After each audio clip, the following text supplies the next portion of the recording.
Queridos, vamos à palavra. Se coloque em pé comigo e abre lá na 2 Reis, capítulo 4, versículo 1.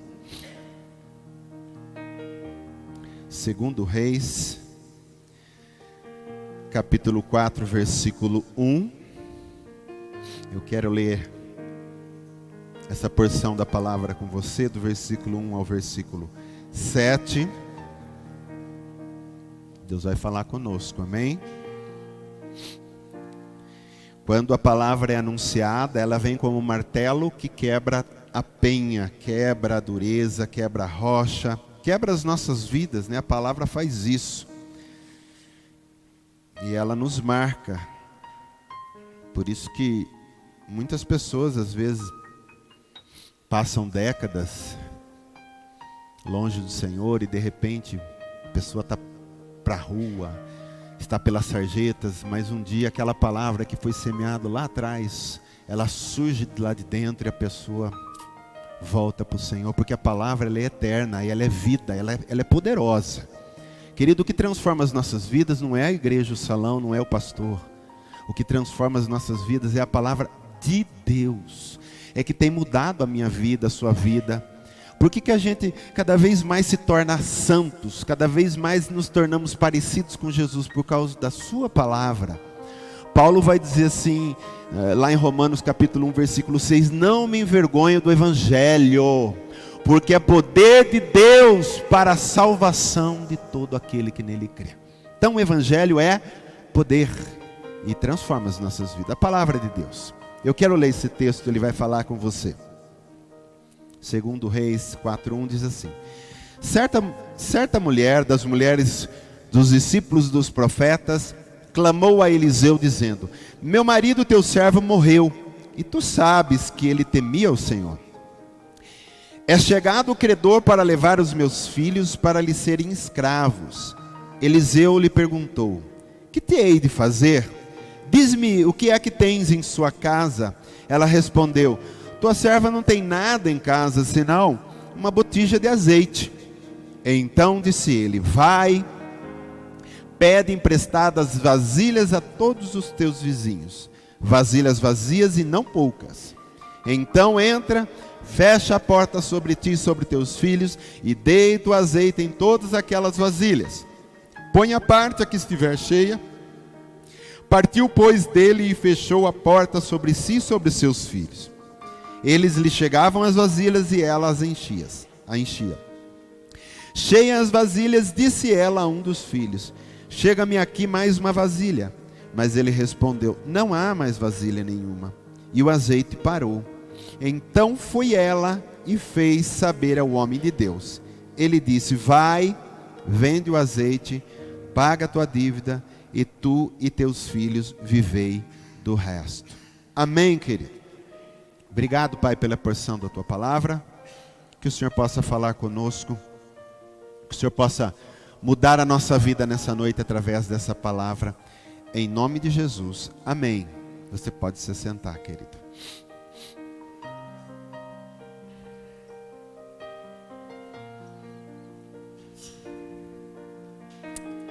Essa palavra, eu quero meditar com você em alguns versículos dela. Nós vamos acompanhar aqui.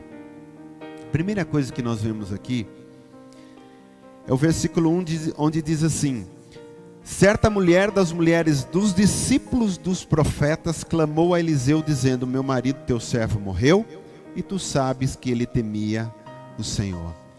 Ela era viúva e ela tinha sido esposa de um profeta que era discípulo de Eliseu, do qual ela estava clamando. Então, na realidade, ela estava clamando por um socorro, por um milagre, por uma bênção na sua família, que era uma necessidade de socorro urgente. Mas ela estava fazendo isso também porque o seu marido tinha sido um profeta. O que eu vejo nesse versículo é que nós somos responsáveis pelas bênçãos dos nossos descendentes.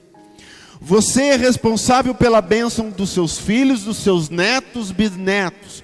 O que você vive hoje é transportado, é manifestado na sua geração. Por isso que o Senhor diz lá no Velho Testamento, aonde diz assim, que a minha misericórdia acompanha até 1000 gerações. Você vai entender que o que você vive hoje, o que você busca hoje no Senhor, está sendo transportado e passado espiritualmente de geração em geração. Por que essa mulher teve um socorro? Por que essa mulher teve um acesso ao Eliseu? Por que essa mulher foi abençoada? Porque o seu marido era um profeta de Deus. Com certeza esse homem tinha na sua vida orado muito pela sua família, passado a palavra do Senhor para a sua família. Então ela tinha agora aqui uma bênção, ela tinha um acesso a isso. Amém? Você é responsável pela geração que vem depois na sua família. Amém? Aqui nós temos vários sobrenomes, né? A gente sempre fala, eu sou da família do Zanetti, eu sou do Oliveira, eu não sou... Então, é uma geração que vem passando. Talvez a sua geração passada não foi muito boa, a minha não foi muito boa, né? Mas se você encontrou Jesus hoje, é quebrado todo o mal, toda a maldição, tudo aquilo que acompanha, tudo aquilo que vem para matar, roubar e destruir. Mas através de você, em Cristo Jesus, a sua próxima geração será a geração de homens e mulheres de Deus abençoados em nome de Jesus, que receberão o poder do Senhor, milagre do Senhor, proteção do Senhor, ministração do Espírito Santo. Amém? Você é responsável. Você é responsável. Aí diz assim, é chegado o credor para levar os meus 2 filhos para lhe serem escravos. Então nós vemos aqui uma situação muito caótica, porque naquela época a mulher viúva, ela ficava abandonada, mas ela tinha os 2 filhos, mas o único 2 filhos que ela tinha ia ser levado como escravo para pagar uma dívida. Então a situação dela era caótica, porque ela ia viver de pedinte, ela ia viver passando fome, tá? Então essa era a situação dessa mulher. Aí no versículo 2 diz assim, Eliseu lhe perguntou, que hei de fazer? Dize-me que é o que tens em casa. E ela respondeu, tua serva não tem nada em casa senão uma botija de azeite. Querido, eu entendo assim, que todo milagre que Deus vai fazer, tudo aquilo que Deus vai fazer, ele requer um pequeno sacrifício de nós. Não sei se você já percebeu isso. O que você tem? Nada além de um pouquinho de azeite.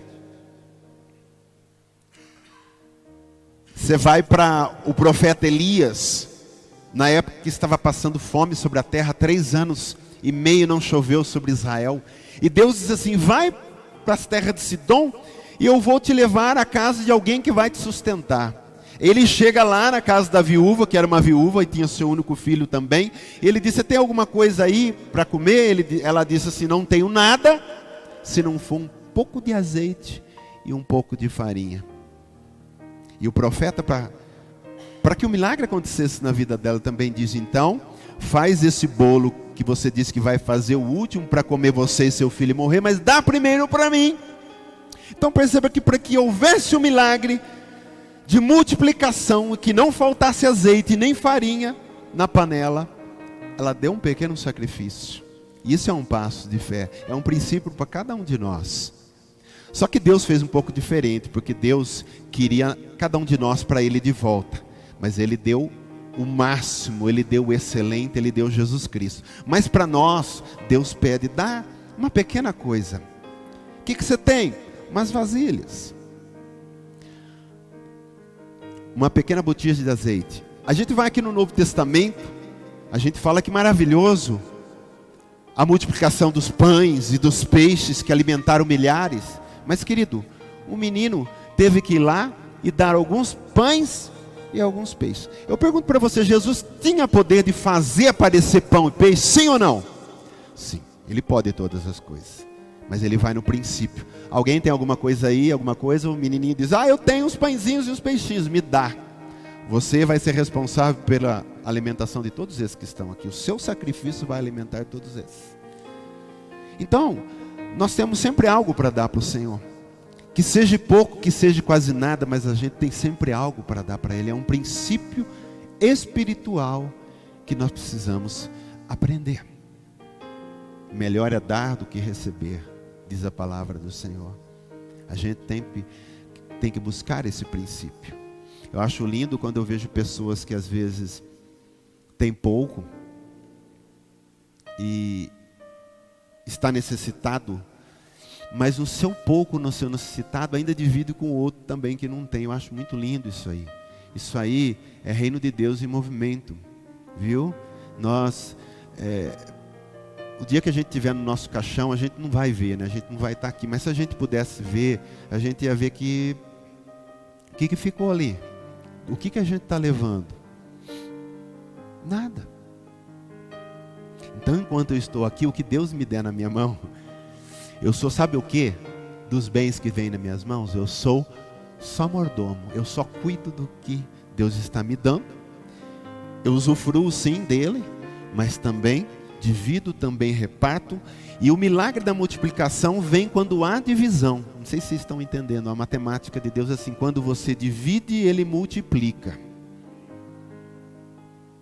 Quando você retém e você soma para você, ele dá o sinal de subtração. Ele tira até o que você tem, ou o que você tem vai te dar muita dor de cabeça. Então, nós temos que ter esse coração.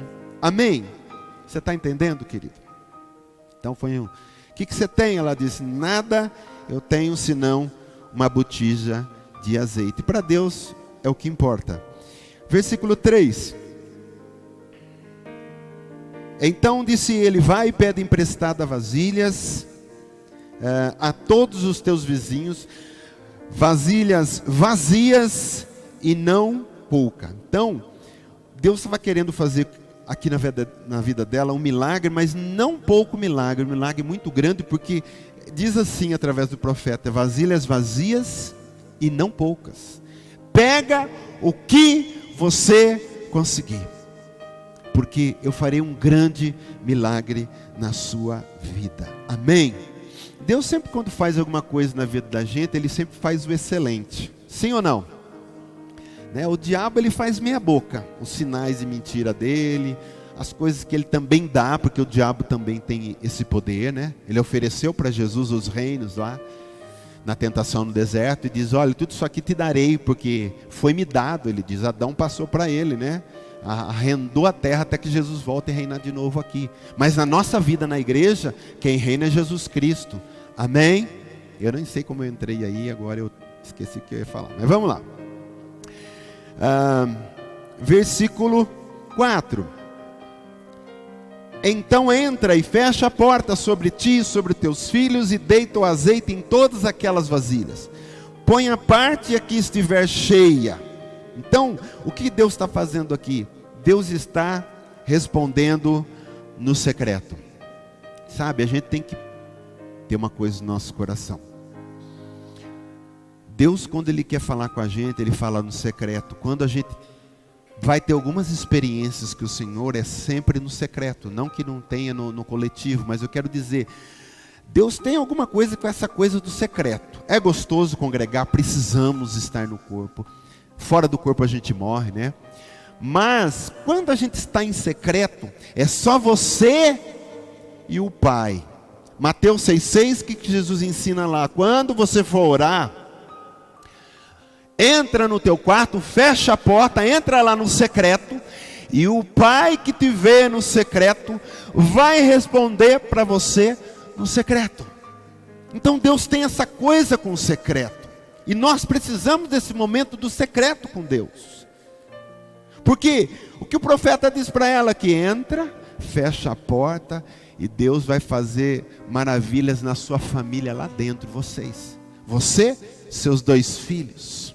Deus vai fazer multiplicar ali. Deus vai mostrar em secreto quem é Ele para vocês. Amém, querido? Ó, não tem como a gente falar o que é sentir Deus com palavras. Às vezes a gente tenta.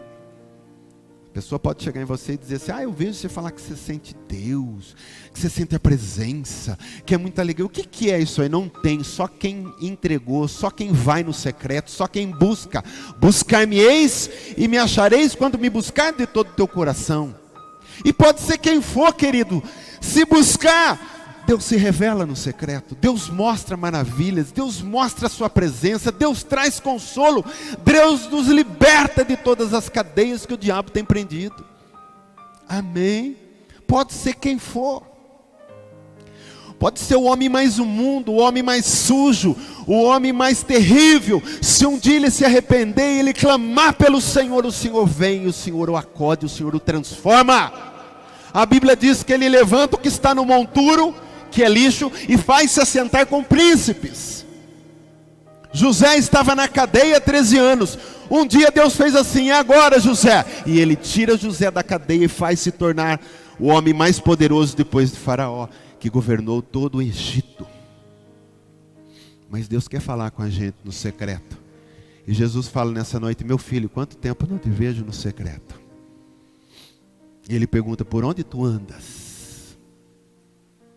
A gente tem tido muito tempo por WhatsApp,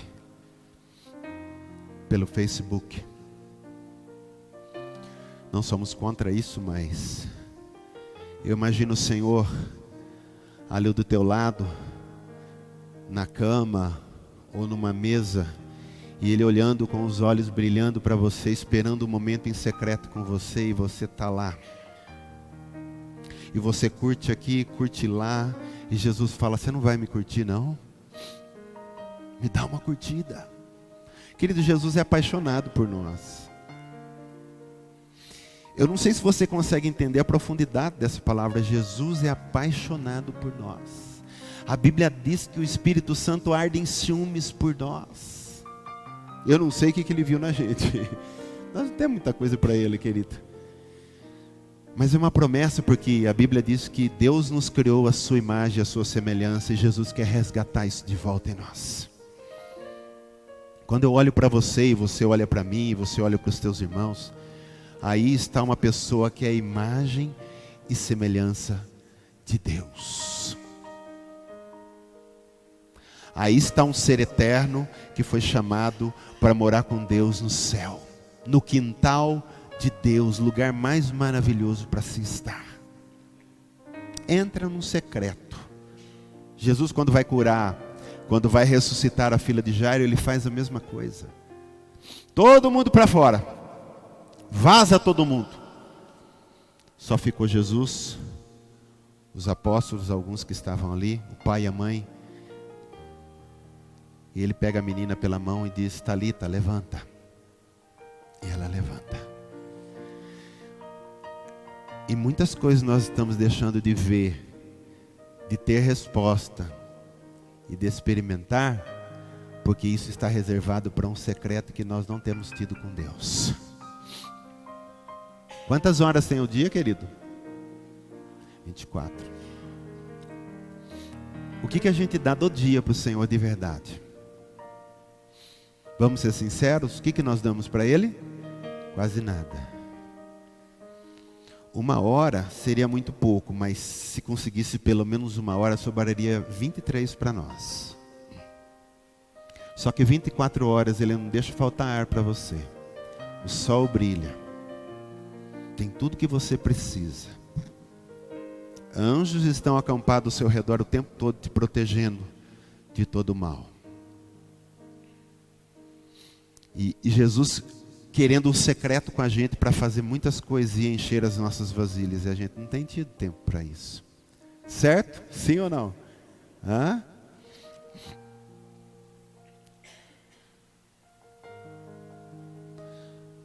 Aos pés de quem a gente chora e aos pés de quem a gente gasta o nosso tempo é aquilo que nós adoramos. É o dinheiro, são pessoas, são coisas. O que a gente tem gastado o nosso tempo? Querido, sabe o que eu vou falar para você? Uma vez eu vi um vídeo muito legal. É que eu não tenho nada aqui para mostrar para você. O pastor pegou uma corda e ela é muito comprida. E tinha uma pontinha dela, um pedacinho assim pintado de vermelho. E o resto era uma corda sem a cor. Era uma corda comum, né? E ele diz assim: vamos fazer de conta que essa corda não tivesse fim, que ela fosse embora. Você não ia achar o fim dela nunca. Esse pedacinho vermelho pintado, diz ele, é o espaço de vida que nós temos aqui na terra.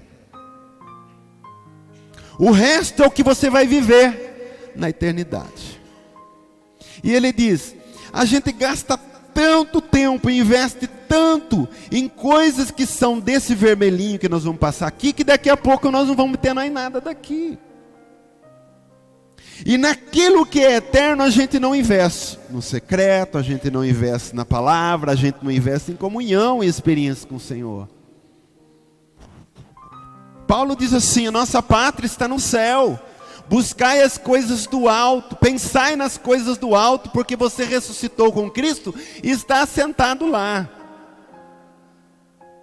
E eu não estou dizendo que você não tem que trabalhar, que você não tem que estudar, que você não tem que casar, que você... Não estou falando isso, só estou dizendo que nós investimos tudo em nós.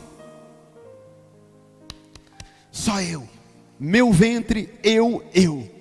E a sua vida eterna, como é que fica? A gente entra naquela parábola que Jesus contou. Desculpe aí, eu abri um espaço aqui, mas vamos embora. Jesus está levando para cá, vamos para cá. Fazendeiro que tinha o seu celeiro, e ele diz: sabe de uma coisa, vou aumentar meus celeiros. E ele aumenta os celeiros, e ele enche mais, e diz: vida boa, né? Vamos falar com o mineiro: trembão, e vão arregala-te, aproveita de tudo. Aí depois uma parte diz assim: louco, se hoje impedir a tua alma, o que você tem? Porque o que vai ser requerido de nós é o que nós temos dentro da nossa alma. Por isso que diz assim: se pedir a tua alma. Sabe qual o único veículo que nós temos? Sabe qual o único produto que nós temos? Sabe qual o único bem que nós temos? É a nossa alma. É com ela que nós vamos partir daqui. Mas se pedir ela hoje, eu não sei se eu morro hoje. Eu vi tantas pessoas morrendo no ano passado que nunca morreram. Amém? Faz sentido, né? Tantas pessoas que eu falei: puxa, o fulano morreu, o cicrano, meu pai do céu. Aí eu, sabe que eu fico pensando com isso? Eu não sei o meu dia. O ano passado morreu tantos pastores. Pastores que estavam... Eu assisti, não foi um pastor, mas foram mais de um que eu li o ano passado, que estavam num velório, fazendo o enterro de alguém ali. E ele falando da volta de Cristo, e ele falando que nem ele sabia se ele morreria naquele momento, e ele morreu no velório, caiu duro, pastor. Sabe por que Deus faz essas coisas? Para mostrar para todo mundo que Deus não está brincando, dizendo: olha, eu levo a hora que eu quero, sim. O servo acabou de falar isso, ele caiu duro no chão.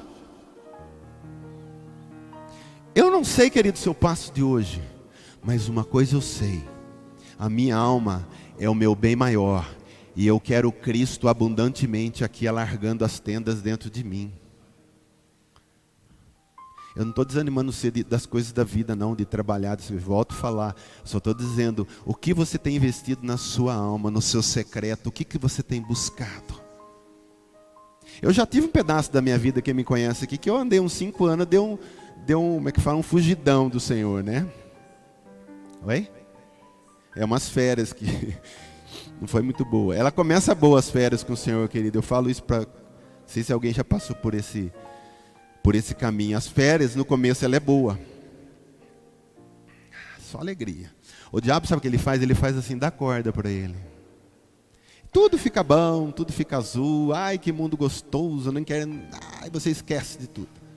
Mas Deus guarda a gente pela misericórdia até nesses momentos, né? Ele só não deixa o diabo levar a nossa alma e diz: não, isso aí é meu, é selado, eu vou completar a obra que eu tenho nele. Mas depois, sabe o que o Senhor faz? A gente vai chegar uma hora que a gente chega num lugar e fala: puxa, no começo parecia que a coisa era boa, mas parece que agora está ficando cada vez mais apertado, e parece que cada vez eu tenho que botar mais coisa para dentro para ver se disfarça esse vazio. E aí não tem jeito, que a gente tem que voltar para os braços do Senhor. Vou correndo. Como é que nós cantamos aqui? Para os teus braços é o melhor lugar que a gente deve estar. Eu não estou falando que a gente tem que buscar a morte, mas eu estou dizendo: ninguém sabe. Tá? Ninguém sabe. Então, no secreto, Deus está precisando de secretos. O momento que você tem, é você, não é você com alguém, é você sozinho, no seu cantinho. Arruma um cantinho e diz: aqui vai ser o altar do Senhor. Você se ajoelha ou fica de pé, do jeito que você quiser, deitado. Não importa a posição. Não importa a posição. Ele quer ver que você esteja prostrado no seu coração. Fala com Ele. Busca dEle, querida. Que Ele vai ter misericórdia da sua vida. E Ele vai fazer maravilhas aí. Amém? 5, versículo 5. Partiu, pois, dele e fechou a porta sobre si e sobre seus filhos. Eles lhe chegavam as vasilhas e elas a enchia.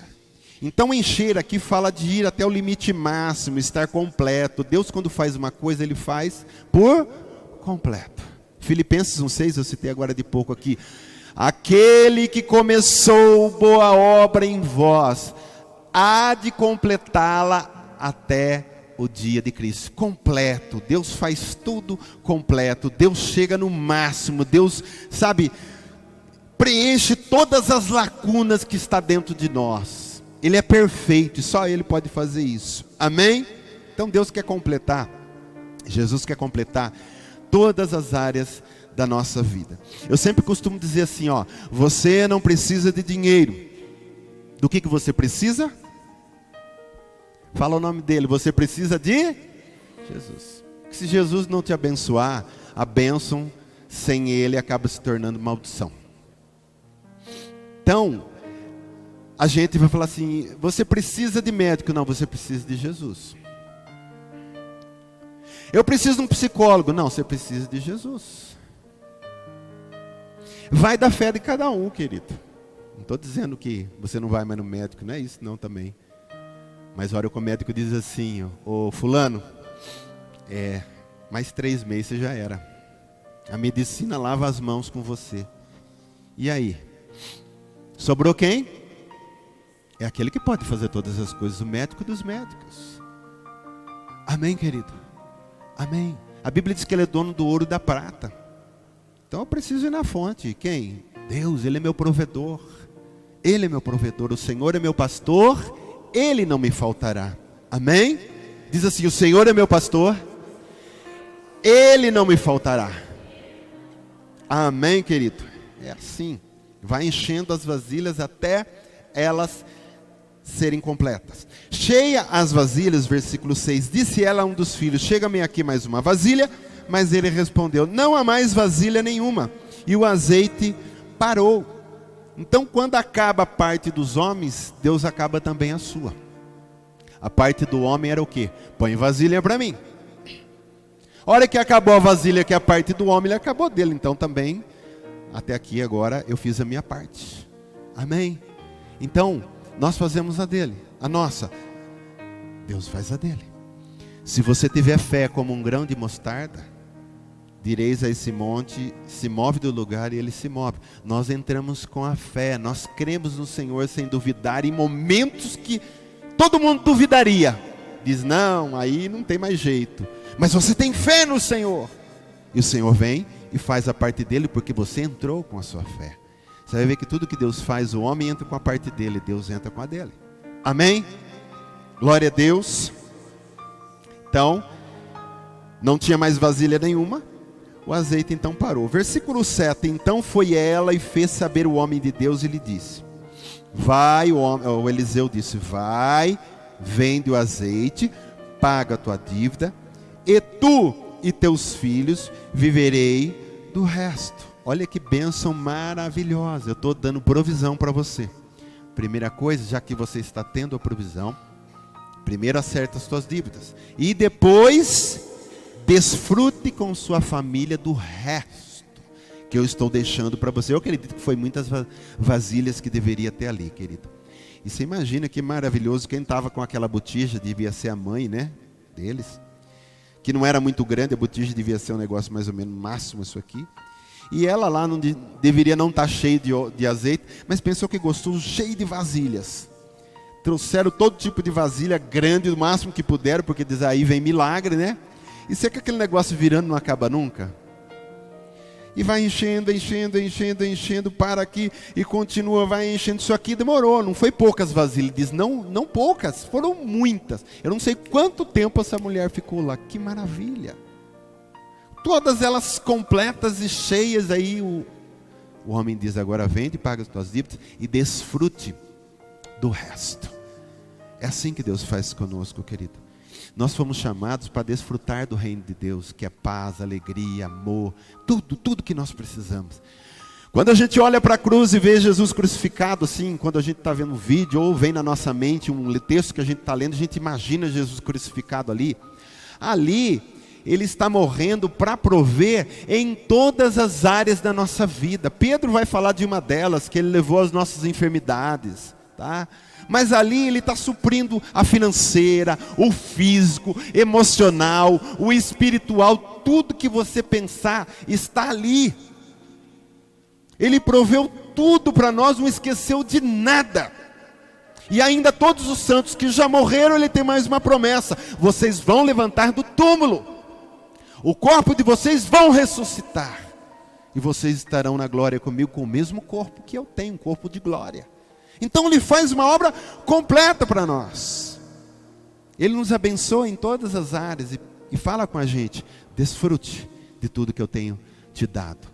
Sabe? E a gente faz aquilo que eu falei agora de pouco, de tudo que o Senhor dá para a gente desfrutar, a gente divide. A gente é amor, é alegria, é financeira, é comida, tudo que a gente tem, a gente está feliz, querido. A gente está no reino em movimento, a gente está aquela coisa gostosa, é prazer isso para nós. Ser filho de Deus é a coisa mais maravilhosa que existe no mundo. Nós somos o povo mais feliz dessa terra, porque nós andávamos em trevas e já achamos rumo, porque Jesus apareceu com a luz, né? As pessoas dizem: eu encontrei Jesus. Ninguém encontra Jesus, é Jesus que encontra a gente.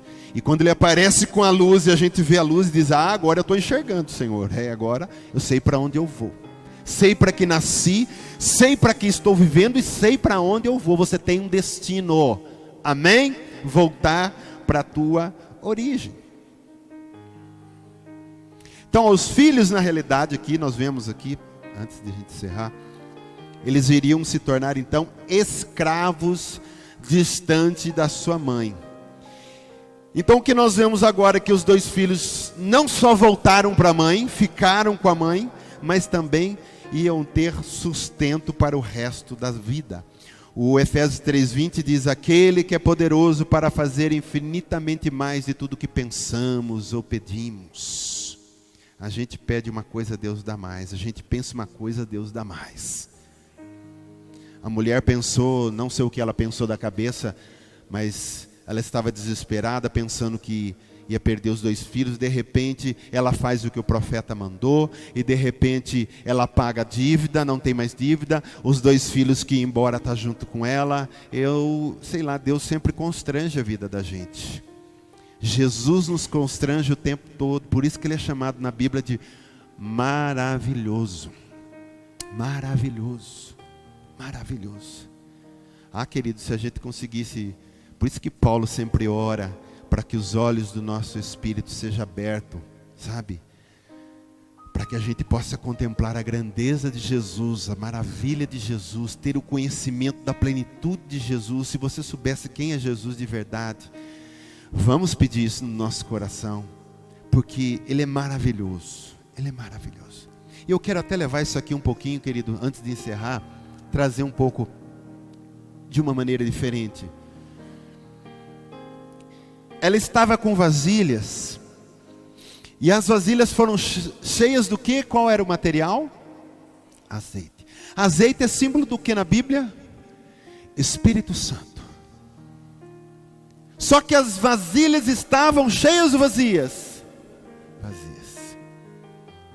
Quando a gente se esvazia de nós, esvazia do pecado, esvazia de tudo que a gente está amarrado, o Espírito Santo está pronto para nos completar e nos encher. Dois corpos não podem viver no mesmo lugar. O Espírito Santo diz assim: a hora que você tirar o seu Deus daí de dentro, eu entro. A hora que você tirar os seus sonhos, eu boto os meus. A hora que você tirar a sua vida, eu boto a minha. A hora que você tirar o seu desejo, eu boto o meu desejo. A hora que você tirar aquilo que você quer, eu boto aquilo que eu quero. Amém? Não se assuste com o que eu vou falar, mas crente não deve ter livre-arbítrio. Livre-arbítrio é para pecador. Sim ou não? Nós não oramos no Pai Nosso? Nós não oramos, eu quero dizer, o exemplo de oração que diz lá, Pai nosso que estais nos céus, santificado seja o teu nome, venha a nós o teu reino. E depois, agora que é importante, seja feita. Você vai fazer a vontade dele, então não tem, acabou o livre-arbítrio. Ah, eu quero comprar isso, eu quero ir lá, eu quero fazer aquilo outro.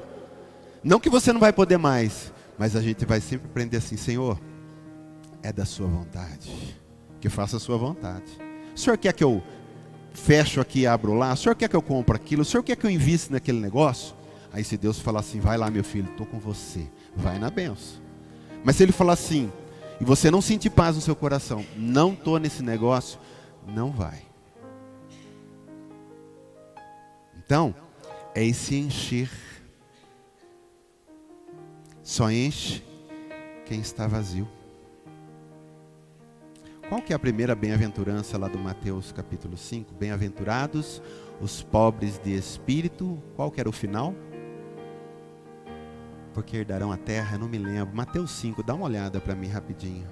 Bem-aventurados os humildes, algumas traduções diz pobre de espírito, mas não é pobre porque a pessoa é muito ruim. É pobre no sentido, ela é vazia dela mesma, ela precisa, ela é dependente de um Deus. Porque deles é o reino. Bem-aventurados os pobres de espírito, os dependentes totalmente de Deus. Esses que são dependentes de Deus, para eles eu vou dar um reino. Amém, querido? O nosso vaso anda há muito tempo, às vezes, tão vazio, tão cheio. Você sabe quando algum objeto está vazio, o que começa a criar dentro dele? Fala alguma coisa aí que acontece com o tempo. Um vaso. Deixa ele lá um mês, depois você vai espiar o que tem dentro dele. A aranha é uma que vai ter, teia para tudo quanto é lado. Lembra quando Jesus diz assim, o espírito sai, o valente, não, o espírito sai da vida da pessoa. E depois ele anda pelo deserto. Aí ele vê que a casa está limpa, está ornamentada, mas está vazia. Ele diz, epa, chama mais 7 piores, vamos entrar lá. E aí suja tudo de novo. Quando o nosso vaso está o tempo todo cheio de azeite, nós estamos nutridos, estamos perfumados, estamos ministrados por Deus o tempo todo. E Deus pega o óleo que está na gente e faz o que? O que a mulher fez. O do lado não tem, o outro irmão não tem, a gente está junto, a gente começa a orar e o óleo também vai para ele. E ele enche o outro, e enche o outro. Você já viu caixinha de gelo? Como é que é? Você não precisa pôr água em tudo, você bota só no primeiro quadradinho, ela foi feita de um jeito que ela chega a uma altura, ela passa para o próximo, todos estão cheios. É assim que Deus faz nas casas de Deus. É assim que Ele faz aqui. Até que todas as vasilhas estejam cheias. Eu não sei o quanto você quer estar cheio do Senhor, mas eu quero dizer que Deus quer te encher. Como é que se fala? Plenitude não é o quanto eu tenho do Espírito. Plenitude é quanto o Espírito tem de mim. Porque a gente fala assim, eu entreguei minha vida para Jesus. Depende, tem gente que não entrega toda. Ele vai lá e fala assim, estou entregando só a pontinha do pé, hein, Senhor, fica aí. E o resto está para mim. É entregar totalmente. É se dar totalmente. Porque quando Ele quer encher tudo. Ele quer completar tudo. Eu digo aqui, eu sempre falo isso aqui. Ter Jesus como Salvador é muito fácil. Ter Jesus como Senhor é difícil. Salvador, você diz, Senhor, está minha vida para o Senhor. Mas agora Ele pode ser seu Senhor, porque Senhor é aquele que dá ordens, manda, direciona. O servo, ele chega lá e ele fala assim, chega para o serviço e fala, Senhor, o que eu vou fazer? Eu quero que você desamarra aquele carneiro, eu quero que você leve ele lá, tá bom. Aí ele acaba o serviço, ele volta lá, e agora, Senhor, o que eu faço? Ele toma alguma decisão sem consultar o Senhor? Não. Então essa é a área que a igreja tem falhado. Elas querem Jesus como Salvador, porque quer ir para o céu. Mas ter Jesus como Senhor? Aqui não, aqui quem manda sou eu. Para completar, tem que ser assim, meu Salvador e meu Senhor. Deixa Ele te encher, querido. Deixa Ele te encher. As coisas da vida têm furado o nosso vaso. As coisas da vida têm esvaziado a gente. As coisas da vida têm feito a gente ficar oco e às vezes até dentro da casa de Deus. Tem muita gente que está 10, 20, 30. Tem gente que está morrendo de velho na igreja, mas continua oco.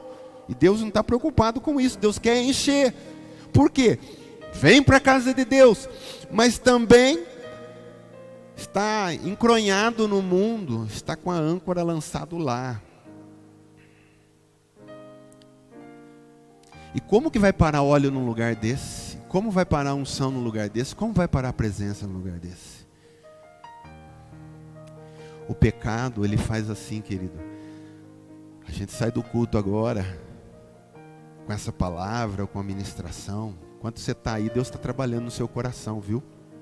Deus está fazendo algo aí dentro. Aí você sai. Você pode de repente perder o que você recebeu aqui daqui 10, 15 minutos. Depende do que você vai olhar, depende do que você vai ver, depende do que você vai assistir. Sabe o que o pecado faz com a presença assim? Ó, ela evapora, vai embora. O óleo evapora. Se deixar num pires um pouquinho de óleo, 2 dias, já não tem mais nada, ele evapora. O pecado tem feito isso com a igreja. Cadê aquela igreja cheia do Espírito? Cadê aquela igreja cheia da unção? Você fala, por que os crentes hoje estão tão desanimados? Porque eles estão cheios do mundo. E o Espírito Santo querendo encher, mas não tem espaço para ele. Ele olha e diz, mas onde que eu vou botar minha presença aí? Não tem espaço. Filho, abre um espaço para mim. Ah, Senhor, desculpa, não tem mais lugar aqui. Como que a gente vai ficar cheio? Amém, querido? Deus quer uma igreja viva. Igreja viva é aquela que tem o Espírito Santo no coração. É aquela que dá espaço para o Espírito Santo trabalhar. Lê Atos dos Apóstolos essa semana na tua casa. Faça um propósito. Eu vou começar a ler Atos dos Apóstolos e vou até acabar. Olha a história da igreja. Ali é a história da igreja. Vê o que o Espírito Santo fez na igreja. Que tudo que eles faziam era debaixo da autoridade do Espírito Santo. Você vai no capítulo 15, eles estão discutindo uma coisa lá e diz assim no final, ficou bom ao Espírito Santo e a nós. O Espírito Santo participava. O Espírito Santo diz agora separar em Paulo a Barnabé para a obra que eu tenho chamado. E lá vai. Pedro e João estavam indo para o templo Formosa. E o mendigo diz assim, o coxo ali diz assim, me dá uma esmola. De repente, quem fala na boca de Pedro e João é o Espírito Santo. Não tenho ouro nem prata, mas o que eu tenho te dou, levanta-te e anda em nome de Jesus. Poder, o Espírito Santo que é poder de Deus. Ele foi ali, o Espírito Santo tocou naquelas juntas, naqueles tendões e deu poder para que o homem que estava coxo pudesse andar. Todo milagre que você vê acontecer, o Espírito Santo que faz. O cego vê, o Espírito Santo vai lá e faz tudo de novo. Porque quando a terra estava sem forma e vazia, quem estava pairando sobre a terra? O Espírito.